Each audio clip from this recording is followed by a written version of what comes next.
Section 6.6 is systems of linear inequalities. I can solve systems of linear inequalities by graphing, and I can model real-world situations using systems of linear inequalities. Big ideas here.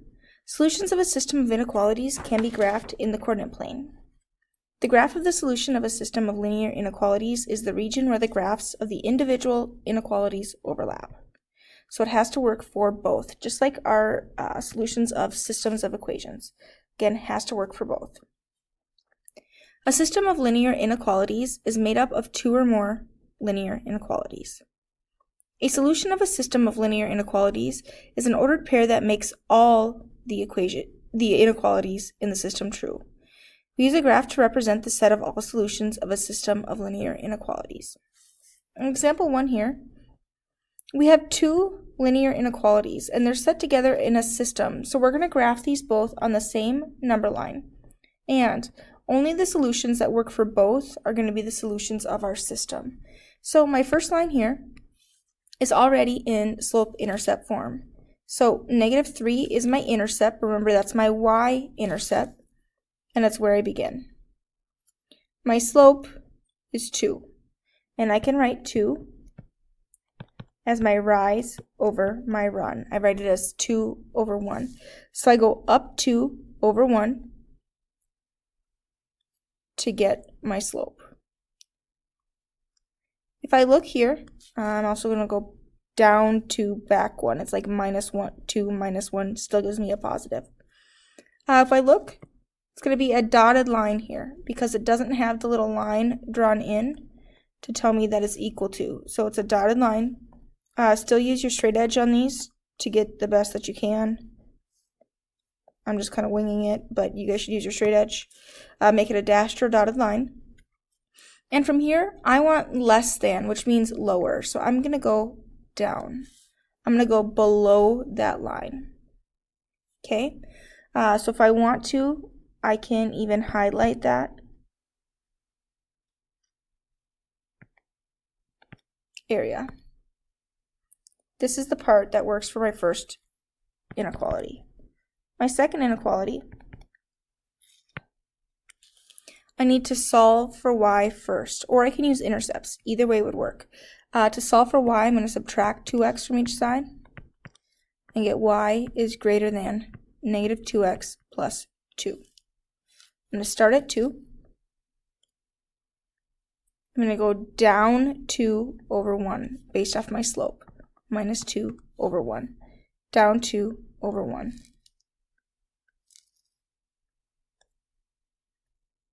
Okay, I can also go up 2, back 1, plus 2, minus 1. Either direction. And if we look, this one here is dotted as well. Or dashed. So again, you'll want to still use your straight edge to get this as accurate as you can. And arrows to show it continues. From here, I have y is greater than, so I'm going to go above my line. Again, I can shade that area in as well. Above my line is anything in here. Now, my final solution set is only the parts that work for both. So just this area in here, which means this stuff right here, not a solution. This stuff, not a solution, and neither is this. So I can go ahead and get rid of those.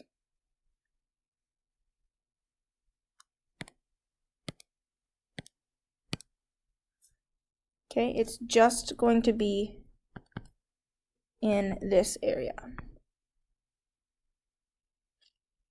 Again, just our overlap. It has to work for both. So if you don't want to completely shade in those first two, you don't have to. If you want to shade them in very lightly and then just make your final answer darker, that's fine too. So we can see where they both were, but make sure that your final answer is very visible. Go ahead and pause here and give this a try if you'd like. First one, I'm going to start at my intercept, 5. Remember, that's our y-intercept. My slope is -1, which I write as -1 over 1. So I can either go down 1 over 1, -1 over 1, minus 1, plus 1, or I can go plus 1, minus 1. Okay, either way we get to a negative 1. Here, because I have this line on my inequality, it means I'm going to draw in my line.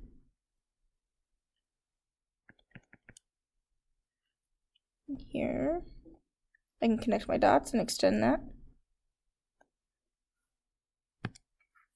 And arrows. I want greater than, based off my sign here, so I'm going to go above. My second one, once again, I need to solve for y. So I'm going to add 3x to both sides. We also, again, could use intercepts if we wanted. Y is less than or equal to 3x minus 4. My minus 4 is where I begin on my y-intercept. And my slope is 3, so I go up 3 over 1. Up 3 over 1. Up 3 over 1. Okay, again, my line here is less than or equal to, so I'm going to go ahead and draw in my line. Since I drew in my line on my inequality, I draw in my line on my graph.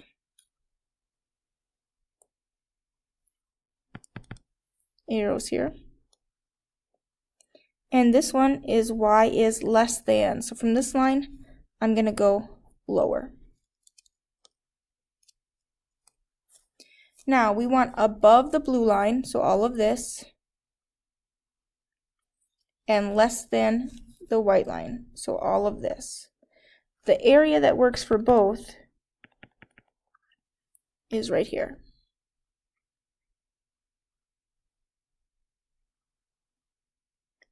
Again, if we really wanted to, we could have drawn in these whole squigglies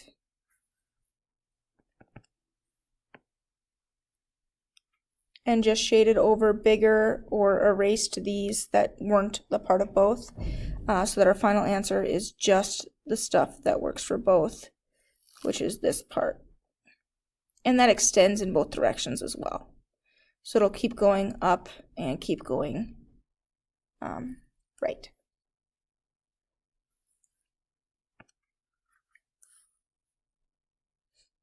In example 2, we are going to write a system from a graph. So, based off our two lines here, I have a red line and a blue line. My red line here looks like I shaded below that line. I went down here, down there.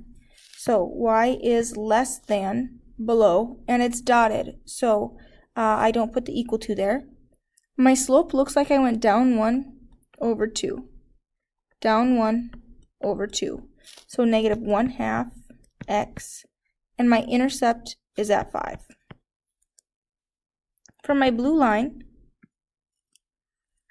okay, here it is a solid line, so I put the equal to, and if I look, I went above and above.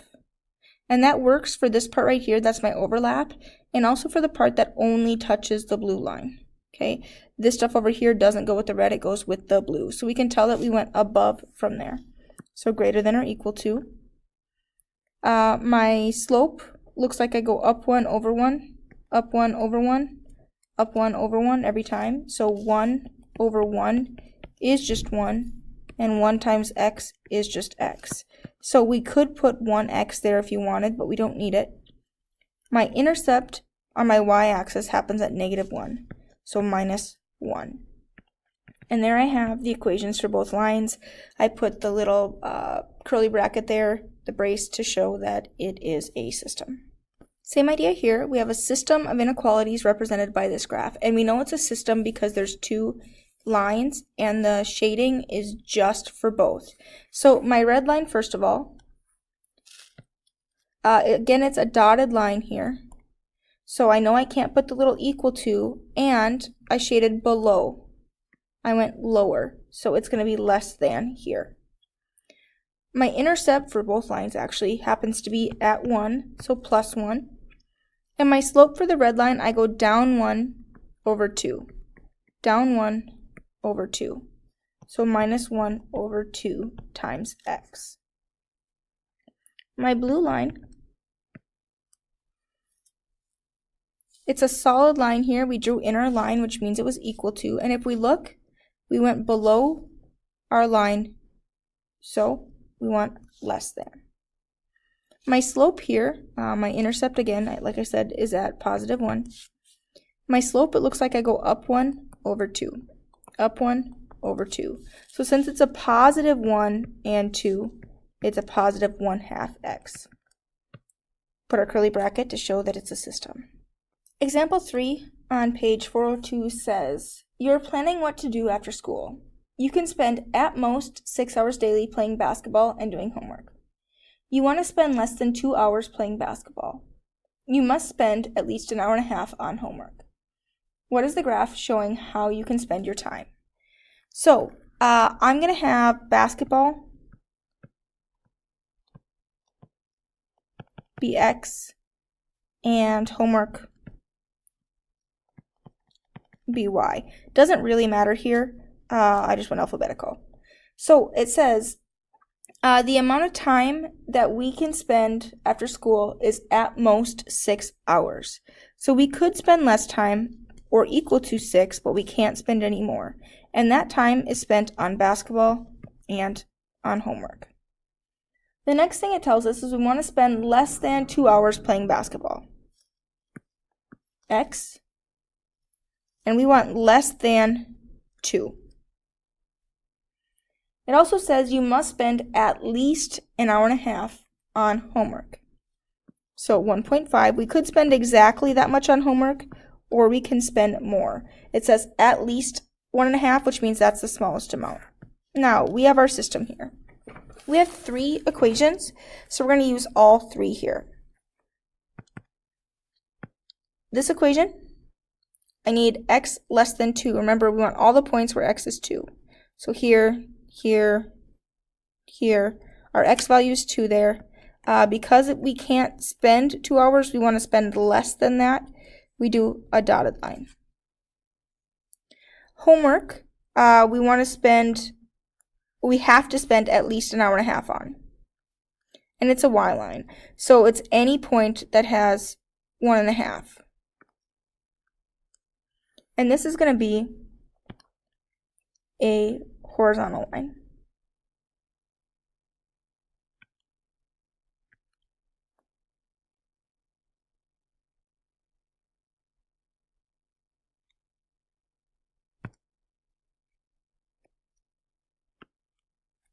Our last one we can use intercepts for here if we'd like.